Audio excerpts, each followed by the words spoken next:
Yeah.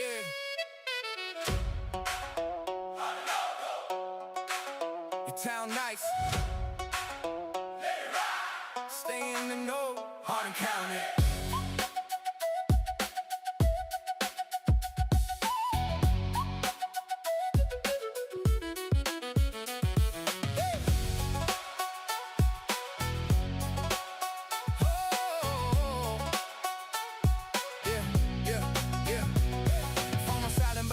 Talk loud. Hardin Local got the whole town down. From Radcliffe Rose to the E-Town Square. If it's going down, you'll hear it right here. Nate got the scoop when the business grow. Nate's business buzz let the whole town know. New shop popping, yeah, the word gon' flow. Local grind strong, let the spotlight glow. Then J.O.B. with the weekend plans. Events in the county for the whole fam. Concerts, festivals, places to go. Circle that calendar so you don't miss the show. Stay in the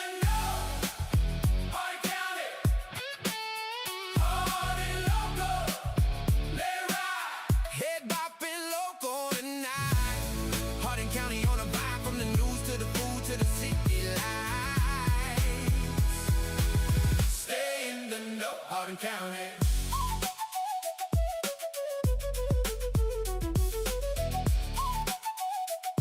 Yeah. Rachel got the numbers when the market move. Housing update, let the data prove who's buying what and where things go. Smart move start when you stay in the know. Then the food talk hit when the mic get lit. Experience eater, tell them where to sit. New spot fire, yeah, we gotta go. Local plates hot, let the flavor show. Small town roots, but the vision big.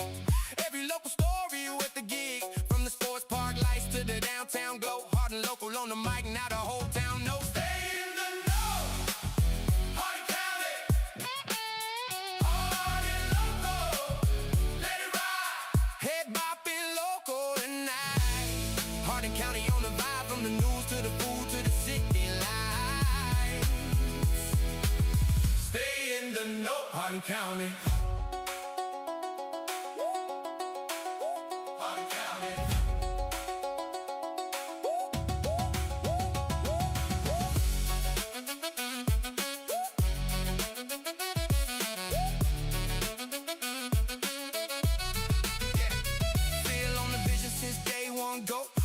From nothing, now the whole town know.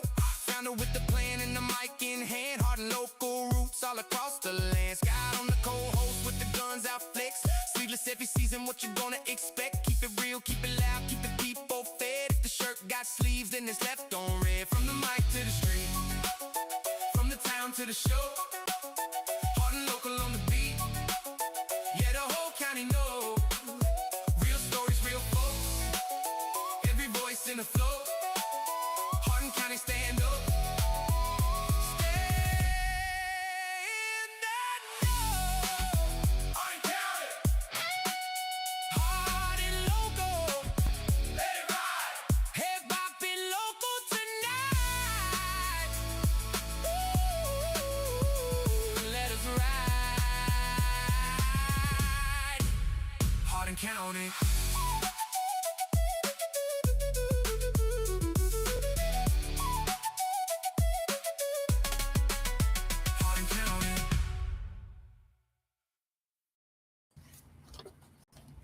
Welcome to Hardin Local. My name's Phil Tall. Today is another standalone interview for the Hardin Local election series for the primary. I'm joined by Rachelle Frazier, who is running in the Republican primary for Kentucky State Representative in District 27. That's Meade County plus the Radcliffe portion of Hardin County. Yes. Joseph Redmond, also in the same Republican primary, joined us a couple weeks back. With this interviews, we will close out the D27 Republican primary coverage, so voters have heard from both candidates before May 19th. A quick thank you up front to our sponsors, the Plumbing Doctor and Omni Design Group, both Hardin County businesses backing our election coverage. More on both of them in a few minutes. Rachelle, thank you for being here. Every candidate in your race gets the same questions in the same order with the same time limits. Are you ready to begin? I'm ready. All right. Opening question is, You're running for state rep in District 27. So we want to know your why. Why this office specifically? Well, this time my why, I did run 10 years ago. And my why was a little different then. I had gotten involved in politics back when because I saw some things locally and we needed some changes. This time I was not considering running for office, and this became a vacant seat. And when it became vacant, I started getting phone calls the very next morning, or when it was apparent it was going to be vacant. People were calling and asking me to run. Will you put your name on the ballot? And quite a number of people called and asked, and I told them I would consider it.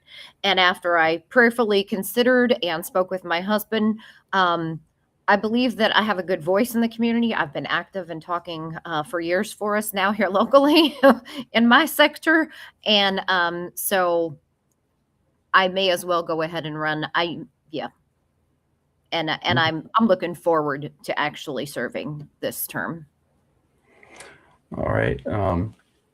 Briefly, if you have a story, what happened in your life that led you to run this time around? Well, like I said, a lot of people called me, but when I first started with even considering politics, because I actually was doing outreach ministry, I was doing all kinds of other things. I am a business owner. I was like, I just was doing, it was business that I was doing when I ran into things that I was like, whoa. And so when I started out 10 years ago, it was different than right now. Right now, I see the community. I'm actively involved with our community every day. I have a local coffee shop that's actually where I'm sitting right now, the Daily Grind. And I see such a good cross section of our community, whether it's the schools, whether it's just other business owners, whether it's people from the courthouse. And I know what's going on. If people want to know what's going on, they usually come ask the coffee shop if you want to know social things. So we hear a good variety. And not just that, but I know the people. So when I get sent to Frankfurt, I know who I'm representing. And I think that's so important that they know where to find me on a daily basis when I'm here local, which is most of the time, and not just they know where to find me, but I have their back. Okay. What in your background most prepares you for this seat? I think, probably just the whole of it. I am a military spouse. I've been married almost 30 years. We actually came to Kentucky almost 20 years ago with the Army. He's a combat veteran. We lived in a number of places, and as we moved, I usually worked in the finance world. I did banking, lending. I love lending. I sold real estate for a while, had my realtor's license, went back to the lending side because both of us were in sales for a while, and that didn't work with a 5-year-old. Fast forward, I have worked in the special ed department and in public schools. I do own a business. I have worked with my outreach ministry with persons that are in trouble, whether they are in jail or just getting out of prison. We've worked with their families through that outreach ministry. And so I have a good, well-rounded understanding and solid base of, if you're sending somebody to run the business of Kentucky, if you're sending somebody to set laws in Kentucky, you better know how is those laws going to affect on down the line. And I think that has all prepared me. Okay. All right, everyone. Just so you know, we are interviewing Rachelle Frazier. Her name badge, which is showing up for me and Rachelle on our system, is not showing up on the live stream. So it'll there's just no name down there, which is weird. So I will have that fixed on the edited version, but for whatever reason, it's not there right now. But I'll keep in between every couple questions. I'll make sure I mention that. All right. Next question is, if voters only remember one thing about why they should vote for you, what is that one thing? I'm loyal and tenacious. As a matter of fact, when I say tenacious, once I start something, I'm on it. My husband says that I'm that person that never runs out of energy. But once I've started a task, I do see it through to the end. I'm very dogmatic, and I think tenacious is the word. So when I tell you I'm going to go do something on your behalf, or I'm going and I'm going to get to the bottom of something on your behalf, then that is what I'm going to do. All right. Quick break. Today's election coverage is brought to you in part by the Plumbing Doctor, a family-owned Hardin County plumbing company run by Glenn and Tracy Down right here in Elizabethtown. Over 20 years serving E-Town, Radcliffe, Fort Knox, and Hodgenville. Fully licensed and insured, 24/7 emergency service, and a 10% labor discount for military and first responders. Also seniors. Look, showing up to vote in the primary on May 19th is one way you can take care of your community. Another way is calling your locally owned neighbors, locally owned plumbing company, who might happen to be your neighbors, when your water heater goes out. When your pipes go, call local, call 765-PLUM. That's 765-PLUM, the Plumbing Doctor. Experienced, reliable, and affordable. All right, Rachelle. The first 90 days, say you do win, first 90 days in office, what's the first concrete thing you do in office? I think the first concrete thing, one of the things I've learned over the years is you don't do anything if you don't have the right network and you don't know what you're doing. So for my first 90 days, anytime I've taken a new job, anytime I've taken a new position, I say, let me get my feet under me. I want to get passed off or passed into the position, and I want to absolutely learn what I'm doing from the inside out, what's expected, and network. Right now, if you were to look at my cell phone, it's not the texts that fill my phone up, it's the phone numbers, because you never know who you're going to need to call. If I need to call a local mayor, they might not even know I have their cell phone until they get a phone call. But networking is very important. And in order to accomplish tasks with other people, I think that learning the job, learning what's expected of me, and so that way I can hit the ground running when we start session. Okay. The next two questions I'll combine into one because they're pretty simple. Have to do with funding and where to find you. Is your campaign self-funded, donor-funded, or a mix? And also, after that, where should voters go to learn more about your campaign? So it is a mix. Mostly myself and my husband have funded my campaign, but I do have a decent amount of voters who have also, when they said, will you run? I said, well, if you'll help me, I'll run. And part of that help is financial. And so I both. And my website is www.Frazier, my last name, Frazier, the number 4, KYStateRep.com. Or I am on Facebook. You can look me up by my name, and I'm on Facebook, Rachelle Frazier. All right. Before we get into the state-specific questions, a big thank you to our second sponsor today, Omni Design Group. Omni is a second-generation builder based right here in Elizabethtown. Josh Branningham and Corey Jewell, born and raised in Hardin County with deep family and business roots in the county. They handle new construction and remodeling across residential and light commercial. Any size home, any size reno. No project is too big, no renovation is too small, and no idea is too out of the ordinary.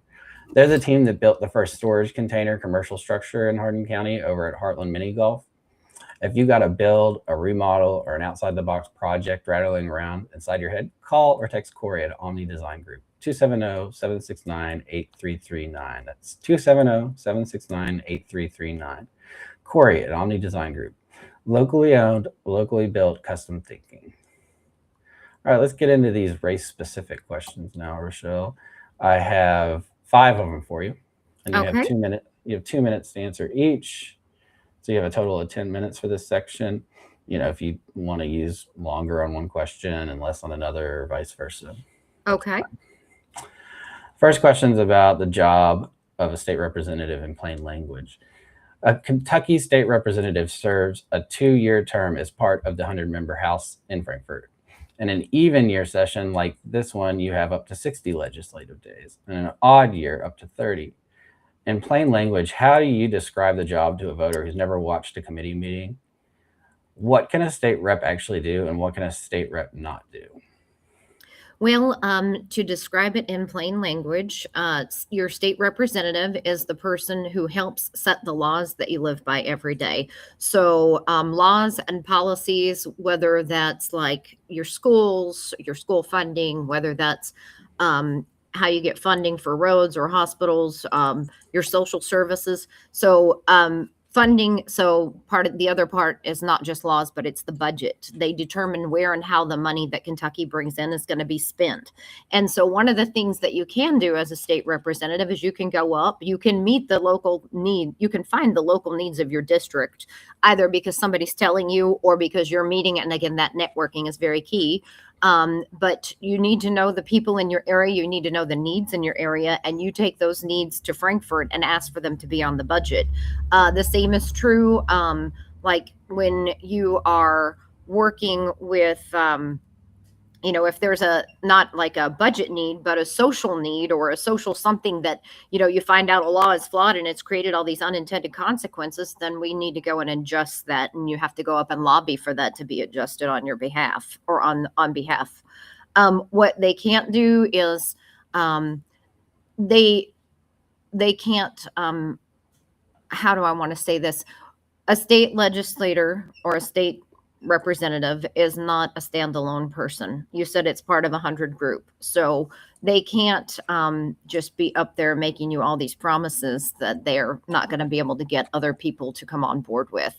So when you go up, it needs to be the things that you need, the things that you want, as far as, your area is in need of. Like Meade County, we have a lot of infrastructure needs.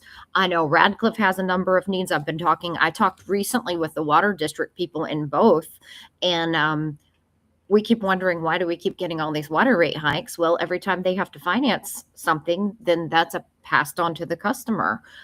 So there's just a lot of things that state representatives actually do assist in, and it is running the business of the state.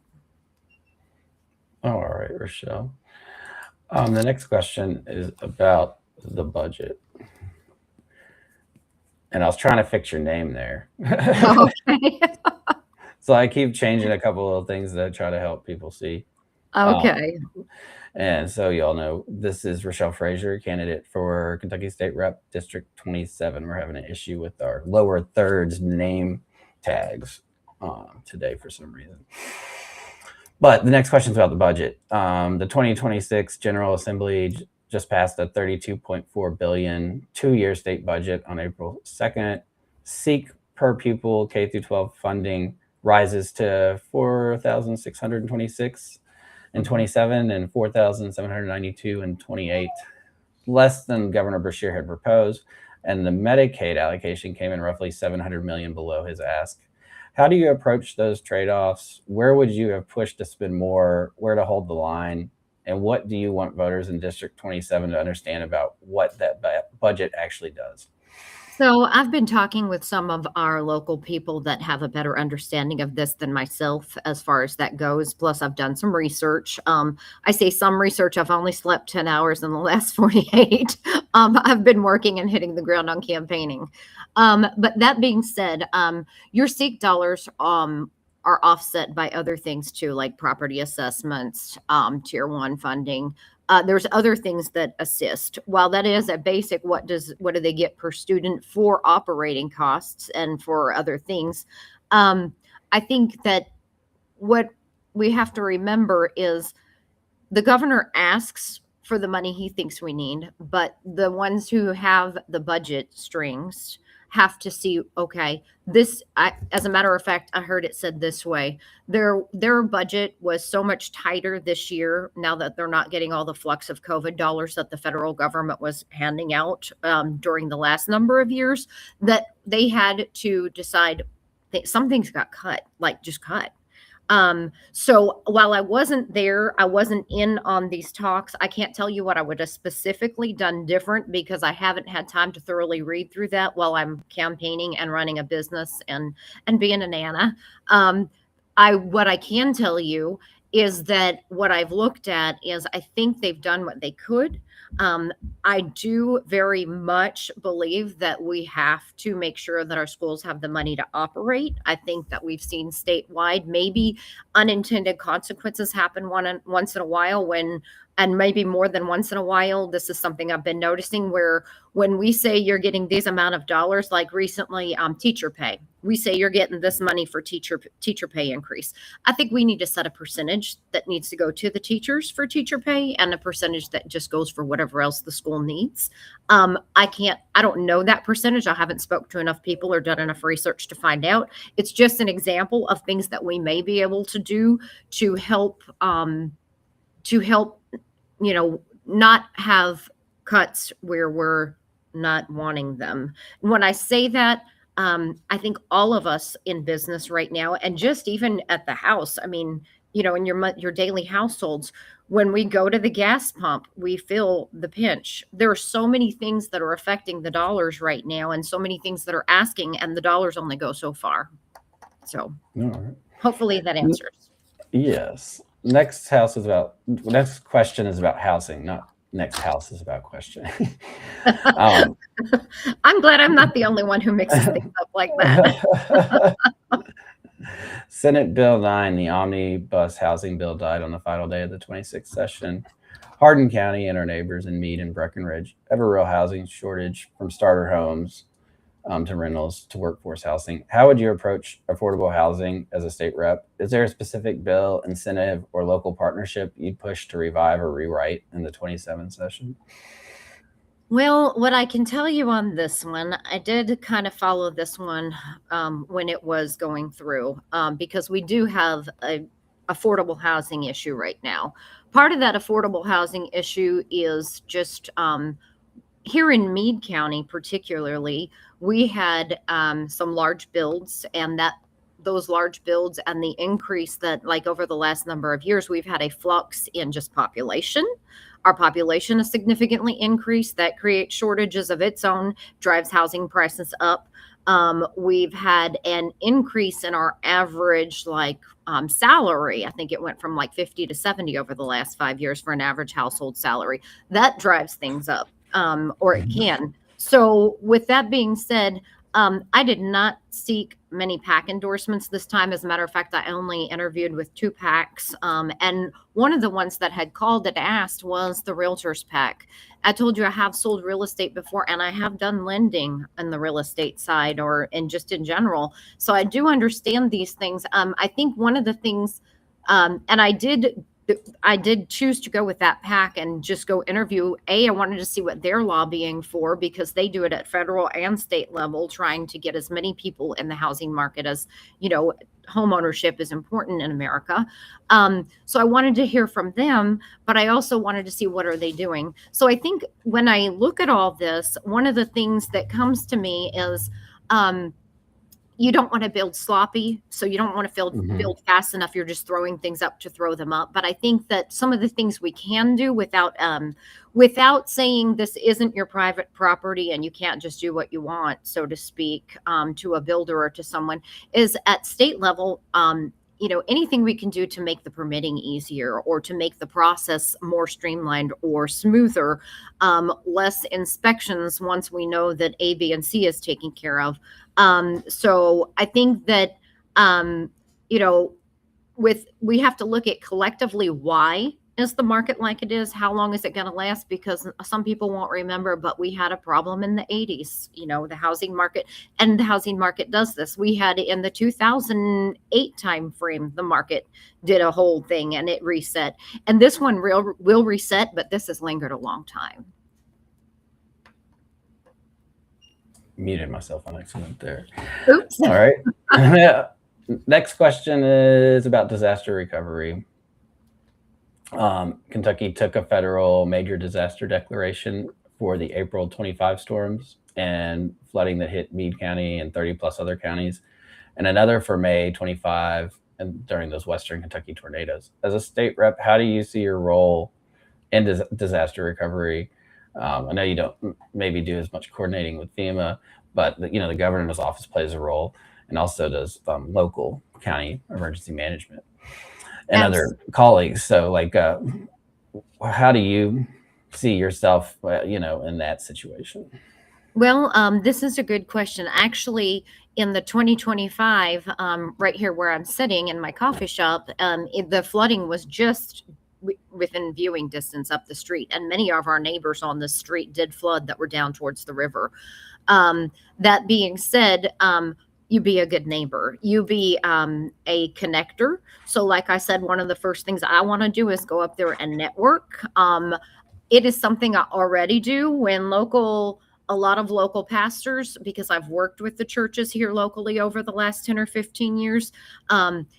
They might not have each other's number, but because I do outreach, so I'm not with a particular church, I have a lot of people's numbers. I know a lot of people. And I think one of the things you do is you take what you know from Frankfurt or the connects you have in Frankfurt, and you connect them with the need on the ground here locally. And it's like when I used to be in sales or what you do, the worst thing ever is to say, oh, you need to talk to so and so, here's their number, just go call them. It's so much better when you can give a warm handoff and you can say, here's the need, can I connect the two of you? And you put people together where they need put together to service and to complete the task. And then, of course, be a good neighbor yourself. Here at our coffee shop, we helped people. We set up funds for people. We were a drop off for Red Cross if needed be when the day they were here. So you be a good neighbor, but you use your own influence and your own abilities to connect the people that need connected to get the job done effectively and efficiently and quick. All right. This is going to be the last question. And so I'll ask this last question, and then I'm going to do my closeout. But before we end, I'll kick it back to you for a 90-second elevator pitch of why people should vote for you. All right. All right. But we'll get to this last question, which is about working across the aisle. The General Assembly is a supermajority chamber. The governor is from the other party. And almost every major issue, Medicaid, education, taxes, disaster relief, sits at the intersection of federal, state, and local government. How do you build working relationships across those boundaries, especially when you disagree with the other side on substance and policy? So I think you build working relationships way before you get to Frankfurt. But again, you build and let me put it this way. I don't already know even who's going to be the 100 representing us, because we're all going into election right now. But let me give you the example. Right now in my own community, I don't go and I don't say, are you Democrat? Are you Republican? Are you independent? We talk as a community, we commune, we get along, and we do what needs done. When people come into my coffee shop, I talk religion with them. I talk politics with them, whatever they're talking. When they say, oh, well, we can't talk that because all of a sudden they disagree and we have things we disagree about, I say, you know what? That's the great thing. We can talk that, and it's okay to disagree, because if we don't have those conversations, we can't come to an agreement. I don't agree with my husband on everything, but we sometimes, if we don't talk it out, we aren't going to make progress. So sometimes you have to agree to disagree, because you really, you give the line to where you can, but there are certain things you have to take a stand on. And there's other things that this was what came to me earlier this week for someone else. I'll use it right now. But I remember, like, my husband wanted this TV 20 years ago. It was when they first came out with 50-inch, and it was going to be the last TV he ever needed, which is not true, by the way. But it was at an auction, and he was the PX was auctioning some stuff off when we lived in Hawaii, and nobody wanted to pay the price that the PX wanted, and they wanted to start the opening bid like at $1,500 or $1,000 or something up there. Finally, the opening bid started at like $500. I think my husband says I'll pay $500, and they didn't want that. He didn't want $1,000 as starting. But by the time all was said and done, they were both happy. We did, I think, pay $1,250 or something. I don't remember the exact cost. But the point being, if you don't start negotiations somewhere, so you have to be willing to have the talks that need had, irregardless of party. Okay. Well, Rachel, thank you for your time.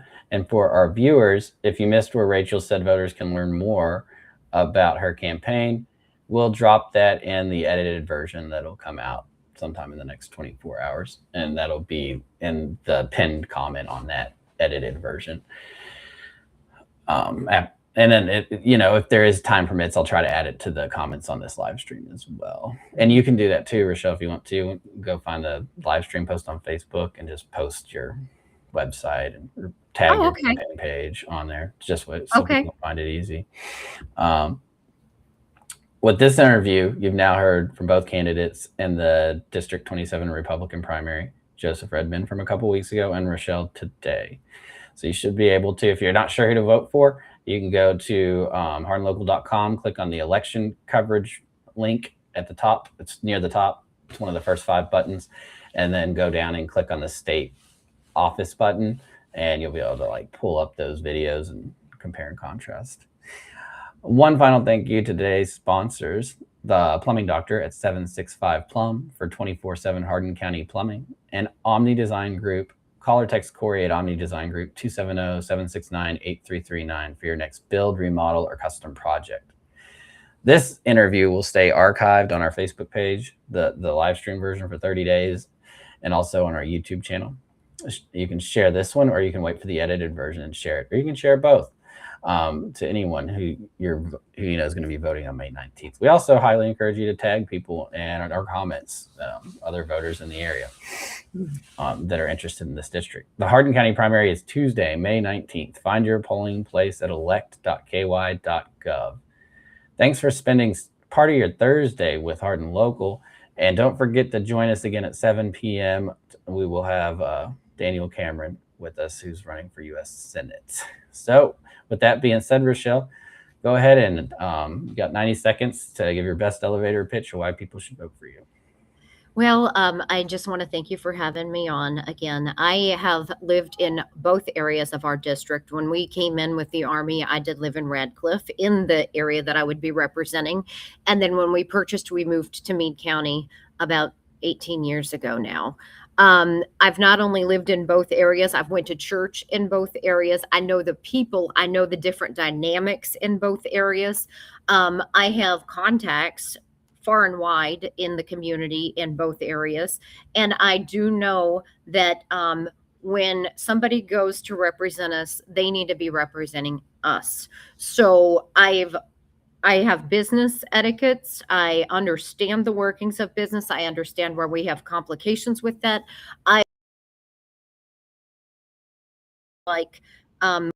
There's a meeting tonight. We need somebody to talk. Are you going to be there to talk on our behalf, Rachelle? They call me for the city council meetings. I get up at 3 in the morning and go to work. But when I have to go to city council or any other meeting that people are like, this one's important, will you be there to speak on our behalf? I show up and I show out. And that's the same thing that I'll do for you in Frankfort. And I would appreciate your vote. I'm 4th on the ballot, May 19th. Well, thank you once again, Rachelle. I think you are the 27th interview I've done. So, in District 27, that's kind of cool. Awesome. And so we will wish you the best of luck on May 19th.